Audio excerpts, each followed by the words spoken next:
MA ಸಂಸ್ಕೃತದ ಅಲಂಕಾರ ಶಾಸ್ತ್ರದಲ್ಲಿ ಪ್ರಥಮ ಸ್ಥಾನ ಪಡೆದ ಕನ್ನಡ ರತ್ನ ರಾಜಭಾಷಾ ವಿದ್ವಾನ್ ಮೇಲುಕೋಟೆ ಜಯರಾಮ್ ಅವರಿಗೆ ಮಾನ್ಯ ರಾಜ್ಯಪಾಲರಾದ ತಾವರ್ ಚಂದ್ ಗೆಹ್ಲೋಟ್ ಅವರು ಸ್ವರ್ಣ ಪದಕವನ್ನ ನೀಡಿ ಅಭಿನಂದಿಸಿದ್ದಾರೆ.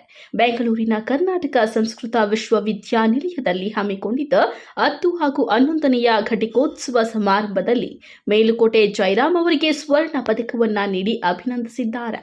ಇನ್ನು ಇದೇ ಸಂದರ್ಭದಲ್ಲಿ ಸಂತಸ ಹಂಚಿಕೊಂಡ ಮೇಲುಕೋಟೆ ಜಯರಾಮ್ ಅವರು, ನನ್ನ ಜೀವನದ ಕೊನೆ ಉಸಿರು ಇರುವವರೆಗೂ ಸಂಸ್ಕೃತಕ್ಕೆ ಹೆಚ್ಚಿನ ಪ್ರಾಧಾನ್ಯತೆ ನೀಡುತ್ತೇನೆ ಹಾಗೂ ವಿದ್ಯಾರ್ಥಿಗಳಿಗೆ ಹಾಗೂ ದೇಶ ವಿದೇಶದ ಜನರಿಗೆ ಸಂಸ್ಕೃತವನ್ನ ಕಲಿಸುವ ಕೆಲಸ ಮಾಡುತ್ತೇನೆ. ಸಂಸ್ಕೃತವನ್ನ ಉಳಿಸಿ ಬೆಳೆಸುವ ಗುರಿ ಹೊಂದಿದ್ದೇನೆ ಎಂದು ತಿಳಿಸಿದ್ದಾರೆ. ಸರ್, ತಾವು ಏನು ರಾಜ್ಯಪಾಲರಿಂದ ತಾವು ಮನವಿ ತಗೊಂಡಿದ್ದೀರಾ? ಎಮ್ ಎ ಸಂಸ್ಕೃತದಲ್ಲಿ ಒಂದು ಅವಾರ್ಡನ್ನು ತಗೊಂಡಿದ್ದೀರಾ ರಾಜ್ಯಪಾಲರಿಂದ, ಏನು ಅನಿಸ್ತಾ ಇದೆ ಸರ್? ಬಹಳ ಸಂತೋಷದ ವಿಷಯ. ಎಮ್ ಎ ಸಂಸ್ಕೃತದಲ್ಲಿ ಅಲಂಕಾರ ಶಾಸ್ತ್ರದಲ್ಲಿ ಸ್ವರ್ಣ ಪದಕವನ್ನು ಗಳಿಸಿರ್ತಕ್ಕಂಥದ್ದು ಒಂದು ರೀತಿಯ ಸಂತೋಷ ಆಗ್ತಾಯಿದೆ. ಸರ್, ಈ ವಿಚಾರವಾಗಿ ಸಂಸ್ಕೃತದಲ್ಲಿ ಹೇಳ್ಬೋದಾ? ಮಮ ನಾಮ ಜಯರಾಮ್ ಮೇಲುಕೋಟೆ, ಮಮ ಜನ್ಮಸ್ಥಾನಂ ಮೇಲುಕೋಟೆ अस्ति. अहं MA संस्कृते अलङ्कारशास्त्रे स्वर्णपदकविजेता अस्मि. बहवः सन्तोषस्य विषयः, गौरवस्य विषयः अस्ति. एतत् स्वर्णपदकसाधनं मम मातापितृभ्यः, गुरुभ्यः, शिक्षकेभ्यः, ಮಿತ್ರೇಭ್ಯಃ ಚ ಸಮರ್ಪಯಾಮಿ. ಸರ್, ಈಗ ಸಂಸ್ಕೃತದಲ್ಲಿ ಸ್ವಲ್ಪ ಮಾತು ವಿವರಣೆ ಕೊಟ್ಟಿದ್ದೀರಾ. ಈಗ ಸಂಸ್ಕೃತ ಭಾಷೆ ಬಗ್ಗೆ ಸ್ವಲ್ಪ ವಿವರಣೆ ಮಾಡೋದಾದರೆ? ಸಂಸ್ಕೃತ ಭಾಷಾ ಸರಳ ಭಾಷಾ, ಸಂಸ್ಕೃತ ಭಾಷಾ ದೇವ ಭಾಷಾ, ಸಂಸ್ಕೃತ ಭಾಷಾ ಪ್ರಾಚೀನ ಭಾಷಾ, ಸಂಸ್ಕೃತ ಭಾಷಾ ಮಧುರ ಭಾಷಾ ಚ.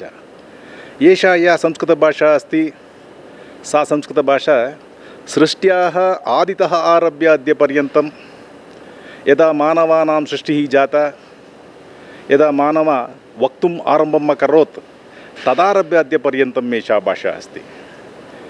यदा भगवतः मुखात् मन्त्राणाम् उच्चारणम् अभवत् तदारभ्य अद्य पर्यन्तम् एषा संस्कृतभाषा अस्ति. सर्वेषां वाङ्मयानां पोषिकारूपेण एषा भाषा अस्ति. किं प्रतिदिनमपि आरम्भतः अन्त्यपर्यन्तम्, आरम्भतः कथं कराग्रे वसते लक्ष्मी, करमध्ये सरस्वती, करमूले स्थिते गौरी, प्रभाते करदर्शनಂ. ಈಗ ರಾಜ್ಯಪಾಲರಿಂದ ಮನವಿ ತೊಗೊಂಡಿದ್ದೀರಾ, ಈಗ ಸಂಸ್ಕೃತದಲ್ಲಿ ಮಾತಾಡಿದ್ರಾ, ಈಗ ಸಂಸ್ಕೃತಕ್ಕಾಗಿ ತಮ್ಮ ಕೊಡುಗೆ ಏನು ಹೇಳ್ತೀರಾ ಸರ್? ನಾನು ಇಷ್ಟೇ ಹೇಳಲಿಕ್ಕೆ ಬಯಸ್ತೇನೆ, ನನ್ನ ಜೀವನ ಇರೋವರೆಗೂ, ಕೊನೆಯ ಉಸಿರಿರೋವರೆಗೂ ಸಂಸ್ಕೃತಕ್ಕೆ ದೇಶ ವಿದೇಶದಲ್ಲಿ ಒಂದು ಪ್ರಾಧಾನ್ಯತೆ ಬರಬೇಕು, ಅದಕ್ಕೆ ಯಶಸ್ಸು ಸಿಗಬೇಕು. ನಮಗೆ ಬಹಳ ಸಂತೋಷದ ವಿಷಯ ಏನಂದರೆ, ಸಂಸ್ಕೃತ ವಿಶ್ವವಿದ್ಯಾಲಯಕ್ಕೆ ಡಾಕ್ಟರ್ ಅಹಲ್ಯ ಮಹೋದಯೆ ವೈಸ್ ಚಾನ್ಸಲರ್ ಆಗಿ ಬಂದಿರತಕ್ಕಂಥದ್ದು. ಅವರ ಕೊಡುಗೆನ ನಾವು ಮೆಚ್ಚಬೇಕಾಗಿದೆ. ಯಾಕಂದರೆ ಪ್ರತಿದಿನ ಪ್ರತಿಕ್ಷಣ ಅವರು ಇದನ್ನೇ ಯೋಚಿಸುತ್ತಿರ್ತಾರೆ. ಏನು ಮಾಡಬೇಕು, ಪ್ರತಿದಿನ ಹಳ್ಳಿಗಳಿಗೆ ಯಾವ ರೀತಿ ಸಂಸ್ಕೃತವನ್ನು ತಲುಪಿಸಬೇಕು, ಜಿಲ್ಲಾ ಮಟ್ಟ, ತಾಲೂಕು ಮಟ್ಟ, ರಾಜ್ಯ ಮಟ್ಟ, ದೇಶದ ಸ್ಥಿತಿ ಹೇಗಿದೆ, ಸಂಸ್ಕೃತವನ್ನು ದೇಶ ಮಟ್ಟದಲ್ಲಿ, ಅಂತಾರಾಷ್ಟ್ರೀಯ ಮಟ್ಟದಲ್ಲಿ ಹೇಗೆ ತಲುಪಿಸಬೇಕು ಅಂತಕ್ಕಂಥದ್ದನ್ನ ಅವರು ಬಹಳವಾಗಿ ಪರಿಶ್ರಮ ಮಾಡ್ತಾಯಿದ್ದಾರೆ. ಅದಕ್ಕೆ ನಾವು ಕೈ ಜೋಡಿಸಿದ್ರೆ ಬಹಳ ಉತ್ತಮ ಅಂತ ನಾನು ಅಂದ್ಕೊಂಡಿರ್ತೀನಿ. ಈಗ ನಿಮ್ಮ ಸಾಧನೆಯನ್ನು ಈಗ ಮುಂದಿನ ಮಕ್ಕಳಿಗೆ, ಪೀಳಿಗೆಗೆ ಏನು ಕೊಡುಗೆ, ಏನು ಹೇಳೋಕ್ಕೆ ಇಷ್ಟಪಡ್ತೀನಿ? ನಾನು ಹೇಳೋದಿಷ್ಟೇ, ನಮ್ಮ ಕಡೆಯಿಂದ ಕಿಂಚಿತ್ತಾದರೂ ಮುಂದಿನ ಪೀಳಿಗೆಗೆ ಸಂಸ್ಕೃತವನ್ನು ಕಲಿಸ್ತಕ್ಕಂಥದ್ದು, ಸಂಸ್ಕೃತದಲ್ಲಿ ಮಾತಾಡ್ತಕ್ಕಂಥದ್ದು, ನಮ್ಮ ಧರ್ಮವನ್ನು, ನಮ್ಮ ಆಚರಣೆಯನ್ನು ಕಲಿಸ್ತಕ್ಕಂಥದ್ದು ಮಾಡಿದ್ರೆ ಬಹಳ ಉತ್ತಮ ಅನಿಸುತ್ತೆ.